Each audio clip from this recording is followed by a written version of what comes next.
Hello and welcome to CrossTalk, where all things are considered. I'm Peter Lavelle. Traditionally, wars were fought with troops, planes, tanks, missiles, and a whole lot of money. Today, warfare is very different. Now it's about financial flows, sanctions, and proxy wars. Is Washington making one hard push to eliminate its adversaries?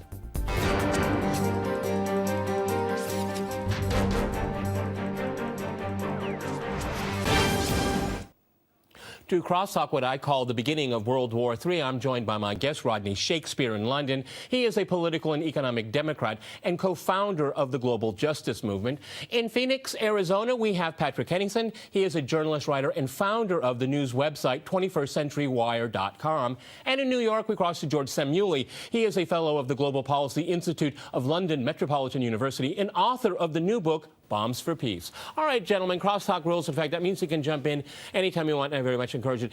George, if I go to you in New York, we have the declared war that's not really a war against ISIS. We have a protest movement that has a lot of Western money in Hong Kong, and we still have Ukraine hemorrhaging. Not a coincidence in my mind that these are all America's enemies. You know, you have Iran, you have Syria, you have China, and you have Russia. And it's all happening simultaneously. Coincidence? No, I don't think so.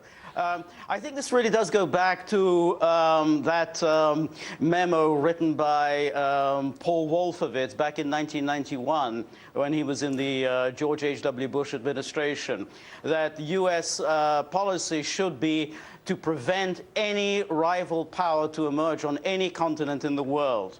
And I think this has been characterized U.S. foreign policy since the end of the Cold War. I think that what has changed in the last few years has been the emergence of Russia, because I think Russia provides the focus for opposition to American global hegemony. And that is why Russia is the target of the U.S. foreign policy. I mean, that's why the crisis in Ukraine happens, and that's why I think the present crisis will get worse, because I don't think America is going to just allow Russia to get ever stronger and to build a coalition of powers opposing U.S. hegemony. And so I think that things could get a lot more dangerous. I don't think that the Ukraine crisis is anything close to being over.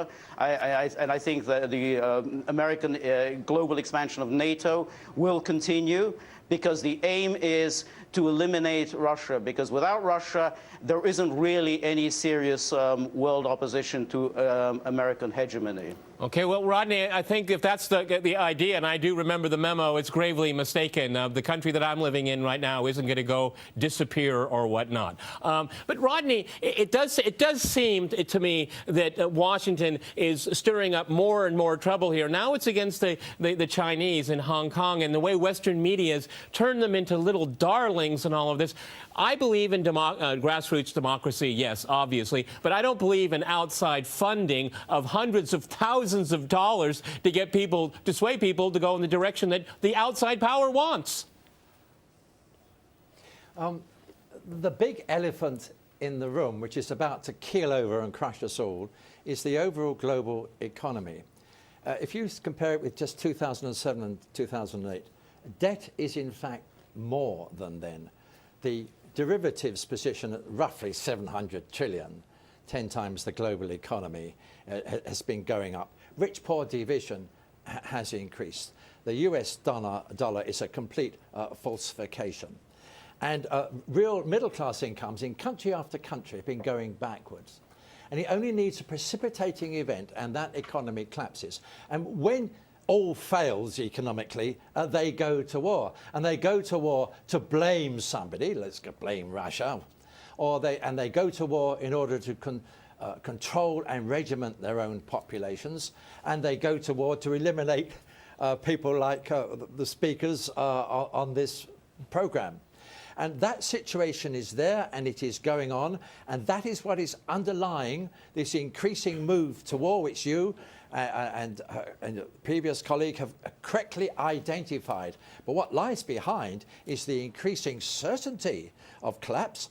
And as for the precipitating events, it could be Ebola, it could be the Swiss referendum on repatriating their gold from the USA, where they'll find out that there isn't any of their gold left in Fort Knox. It's true. Any of these can be the precipitating event. All right, let's look at some of the other events here. Patrick, I've been watching, these interventions here in this exporting of quote-unquote democracy from the United States for quite a few years right now. And I get this impression that Washington is just in a rush. It's in a hurry. It needs to do things fast. Ukraine a year ago, as I'm speaking right now, was very, very quiet. And then it went through a horrific political upheaval, a civil war, thousands of people killed.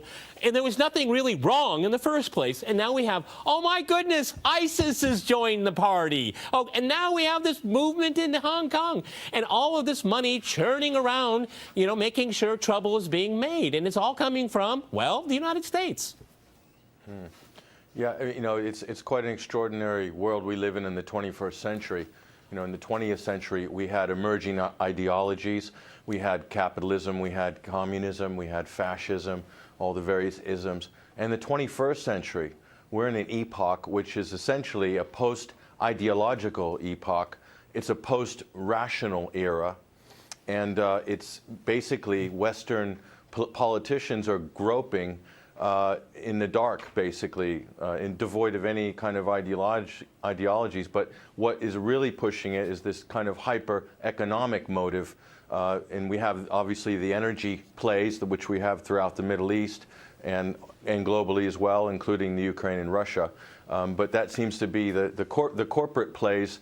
The economic motives are the real drivers now. And it's being kind of window dressed with this kind of attempt to create some sort of ideological facade to justify whatever actions are taking place, or humanitarian interventions, or kinetic actions, or Twitter revolutions. So that's the world we live in.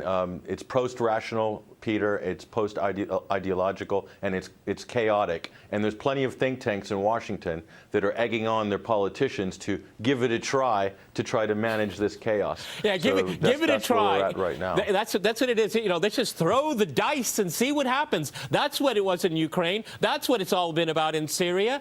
Maybe that's going to be the case in Hong Kong. George, if I can go to you, you were talking about no power being able to stand up to the United States. But one of the interesting things that's happened is that China and Russia have become much closer than I thought it would be. But because of the crisis in Ukraine, invented crisis, I need to stress, in Ukraine, Russia and China have come together. This infuriates Washington. And now you have Iran being able to call a lot of shots in the region with ISIS in Syria. This is infuriating Washington. That's why they need to push harder and harder and spend more and more money on defense. Yes, absolutely right. And really, the leader of this has been Russia. And I think that it started when Putin came to power. And when he first made the point that we really don't need a unipolar world, we need a multipolar world. And this has really, driven Washington crazy, because at least during the early years, Russia wasn't taken seriously. But now, Russia is a very serious economic and military power, and it's building up this coalition of powers. I mean, we have the BRICS, we have the Shanghai Cooperation Organization, we have the Eurasian Union. Russia is building up a coalition of powers, and it's obviously it's beginning to challenge the Western economic hegemony by its creating alternative financial institutions. But George, let me jump in here, George. Let me jump in real quick here, George, because sure. I thought Russia was isolated. That's what I read in Western media. Yes, that's right. That's exactly right. The international community is all up in arms against Russia. That's absolutely right. Okay. International community being United States and Britain. Yes. Okay. Yeah. NATO. Or NATO. Just in NATO in general. That's the international community. Right. Go ahead, Rodney, jump in. Because that's the international community. This is the paradigm that we get in Western audiences are always told that. It's very interesting, the international community. Well, it's not just North America and its friends around the world. But this is something that people are constantly told in Western media. And I still want to stress this. It looks like this urgency that the West, particularly Washington, doesn't want to see China and Russia get together, and Iran get closer together. They're afraid of this. They need to act quickly. Go ahead, Rodney. Yes, indeed. The shift is happening economically, politically, and morally. Peter, if I could just touch on two circumstances which may speed this process up, and at the same time will diminish this so-called community of nations. One of them will be the revelation that Russia did not shoot down their aeroplane MH17, that it was shot down by two Ju-15 fighter planes coming from Kiev. And the other one is that increasingly there is recognition now is that the truth about 9/11. And when those two really break out, the USA and the UK are going to go violent, and their support will immediately diminish, and they may well go to war to hide the fact that they've been exposed as what they are, a bunch of frauds, presiding over a collapsing economic system, having lost moral authority. And I don't quite agree that it's a post-ideology period. We're in a period in which there's one ideology thinks it is supreme and is trying to inflict itself on everybody else and doesn't realise that its time is over. Okay, Patrick, let me go to Arizona here. I mean, let's talk about the kind of the moral bankruptcy of all of this, because, you know, we have a president that uses drones and doesn't have any other foreign policy. When I'm thinking like dealing with ISIS. Yeah, there's a lot of micromanagement policy. There's a lot of things pretending to be policy. But essentially, right now, today, we look at the world, we look at the international community, as you referred to it earlier, and we look at the United Nations. The United Nations meant to be the kind of binding security body to keep major conflagrations from breaking out. And essentially, the United States and Britain and Israel, I'm going to throw Israel in there because they kind of exist outside of the UN community only when they. Let me jump in here. I'll let you finish your point but we have to go to a short break, and after that short break, we'll continue our discussion on what I call the beginning of the Third World War. Stay with RT.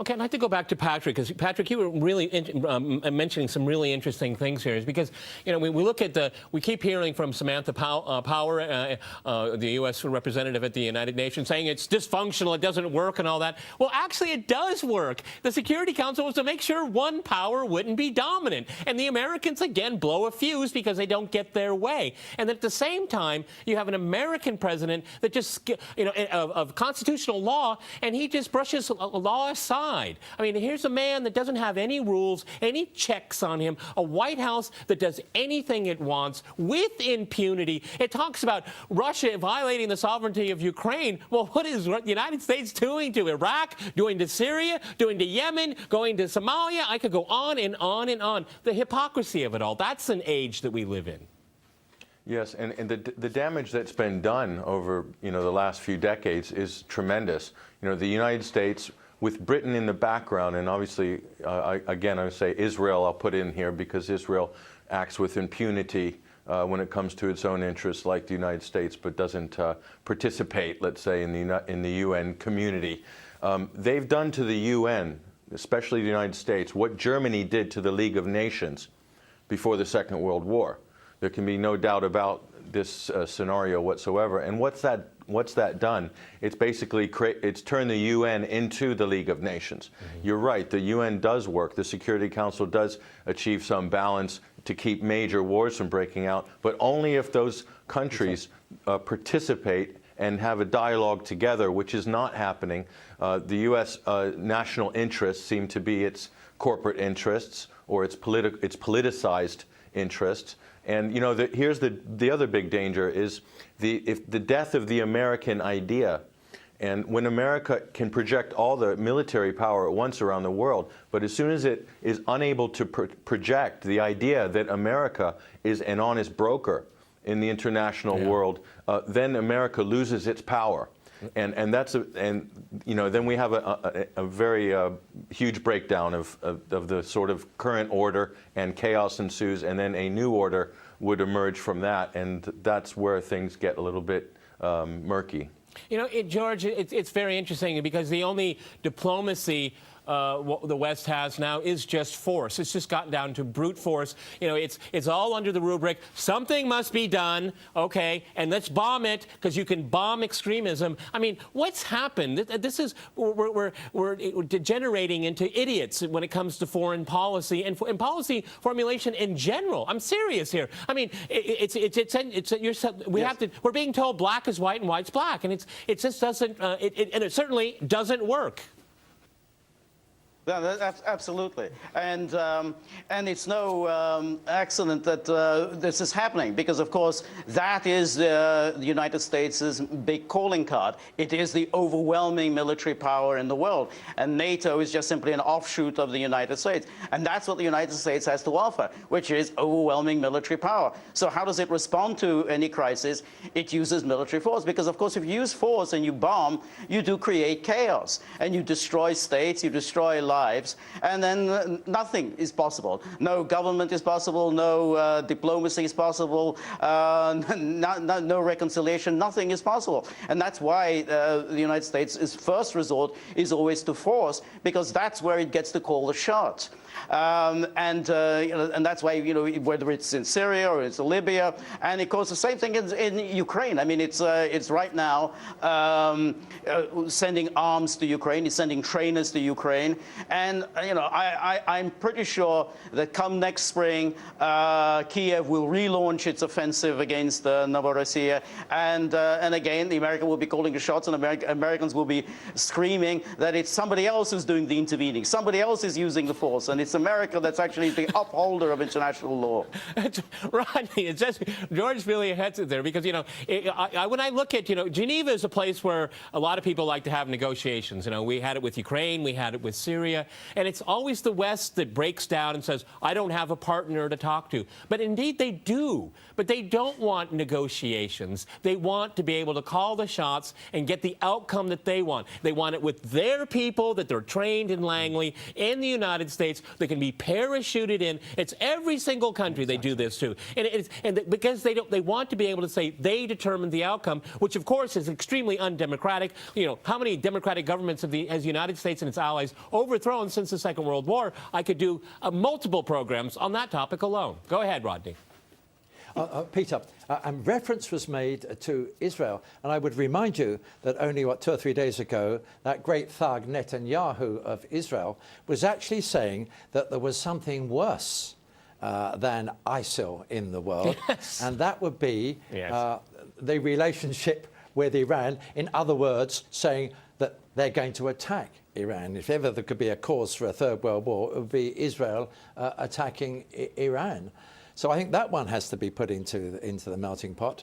And Israel is totally out of control, and it's the sort of wild card that could easily set off a real third world war. Yes, you're absolutely right. And you know, Patrick, but I don't think that Israel would do that, because it will get the United States to do it, and the American taxpayer will have to pay for it. That's how it works. Well, they are saying. No, let me go to Patrick here. Let me go to Patrick. Yes, via the USA. Yeah.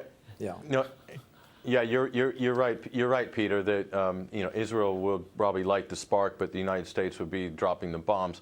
But you know what's interesting, Peter, and you won't get this from an American-centric perspective, but the Israeli-Palestine issue and the binding relationship that the U.S. has with Israel, its quote-unquote greatest ally in the Middle East. This doesn't mean anything to people in Asia. The Chinese, the Japanese, they don't resonate with this issue at all.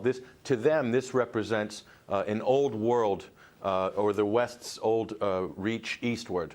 That's what the Israel issue represents to them. So there's a total disconnect with the emerging world, or we'll call it the new world, which is really Asia and Eurasia.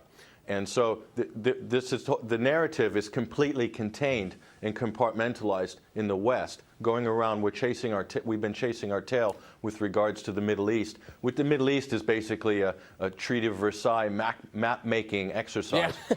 Which we're now looking at. It's in the process of disintegrating. Yes. And yes, there's a definite interest here with Asia, China, and India with regards to how this is going to turn out. But in terms of the kind of religious or ideological things that the hangovers from the 20th century, there's no connection whatsoever with Asia. They have zero interest in this. Their interests are shaping a new BRICS-oriented or a kind of post-modernization of Asia in the 21st century. You know, it's a very good point that Patrick brings up here. George, if I can go to you, we had Robert Fisk, the great journalist, on the program recently, and he said something that I think about quite often. He says, you know, when you look at the Middle East, and I'm just going to broaden out what Patrick says, but, you know, outside of the Western world, it demands the entire world know their dates, know their history. But, you know,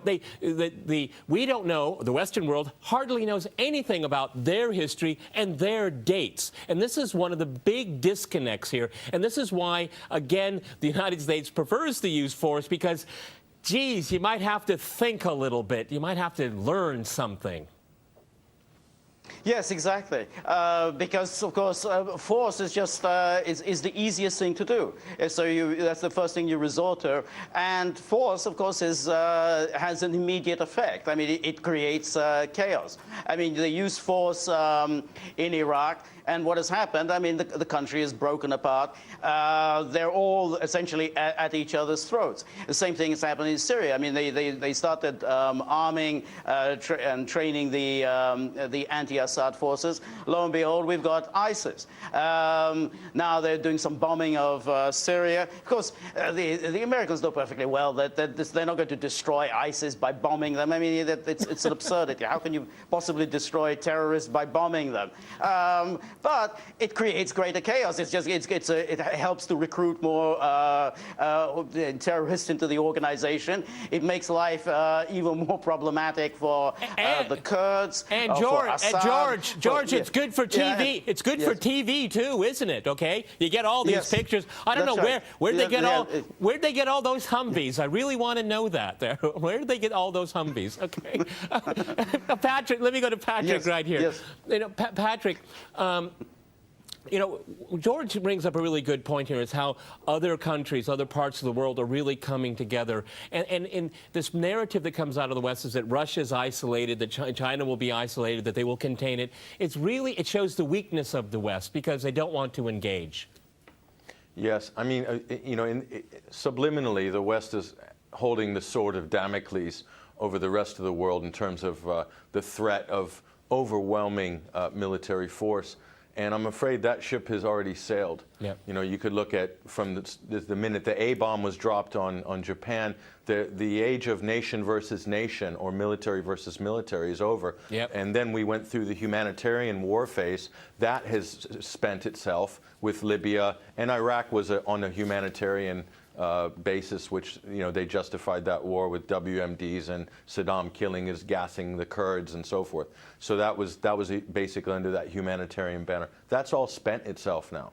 So the only thing left is proxies, is war by deception, and all these other sort of, you know, things that are going on in the minutiae. On that very depressing note, gentlemen, we've run out of time. Many thanks to my guests in London, Phoenix, and in New York. And thanks to our viewers for watching us here at RT. See you next time. And remember, CrossTalk rules.